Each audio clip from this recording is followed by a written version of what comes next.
Now, the CitizenAID app is absolute must for everybody to download onto their phone. You can download it onto iPhones or onto Android systems. So what we're going to do in this film is have a look at the CitizenAID app and see the sorts of things it can do. And when you first log onto the app, you go onto this start page and just hit the start button. And once you go on from there, you're given a list of options. So first thing we recommend you do is you just work through this when there isn't a problem. So have a look through and you can start to understand the priority process you need to go through and how to deal with different incidents that you may come across. Now, if you had a situation where it was an absolute emergency and you were needing this, one of the first things it tells you to do is silence your phone. So what you don't want to do is you're looking at your phone, dealing with something, and then your phone goes off. It's going to draw attention to you if there is a threat, for example, a gunman or any other situation that could cause you threat. So looking down the list here, we've got quite a few things. Now this app is based on the CitizenAID Pocket Guide. So the Pocket Guide is a paper section that opens up, and this is an app version of it. It's completely free to download. So as you see, look down here, we've got knife attack, active shooter, vehicle attack, explosion, acid burns, unattended item, suspicious item, a little bit on treatment, and also preparation and learn. So it's lots of information on here. So if we just look at the first one, so this would be a knife attacker. So if we hit the button for knife attacker, it straight away goes off, immediately tells you to mute your phone. So you can do that, then just hit the next button.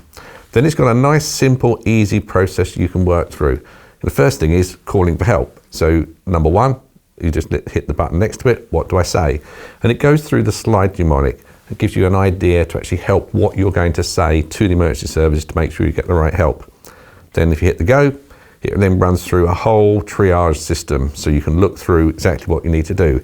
Now when you're looking at the screen, it's quite small, some of the text, so you may well want to just hit the plus button, and what you can do then is extend the size, and if you just run your finger on the screen, you can work around. So if you've normally wear reading glasses, for example, it's not a problem because you can just expand the screen, and if you hit the minus button, it goes straight back to where it was. Once you've done that, hit the go button, and it then goes on to individual people. So for this example, are they breathing? Is it severe bleed? Not responding? So let's just go for severe bleeding. And then nice, easy picture graphs, arrows to tell you exactly what you need to do in order to deal with this situation. And then at the end, you can go through. If it's a limb, you can go on. It will tell you how to put on the tourniquet or an improvised tourniquet or a commercial tourniquet. And then you can just literally go on from there. And it's literally just touch and you'll go on to the next example. So the one here, we're now on broken bones, for example. So if there was a situation where there was a bone broken. If you hit the home button, it goes back to the options. So there's lots on there.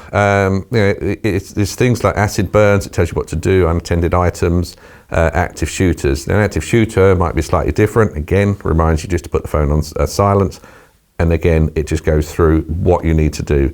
Right over to how to treat people, and obviously the main thing is keeping yourself safe. What we recommend with this app is to download it onto your phone.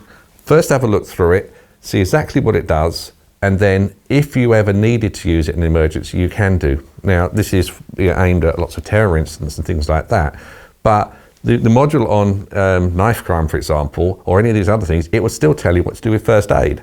So even if you're just using it for sudden cardiac arrest in the workplace, or using it for a machinery cut in the workplace or at home, then the app will still tell you exactly what to do. And finally, if you scan the QR code with your mobile phone now, you can download it straight from the Google Play Store or directly from Apple, and that will put the app directly onto your phone. We've also put links in the download area of this course.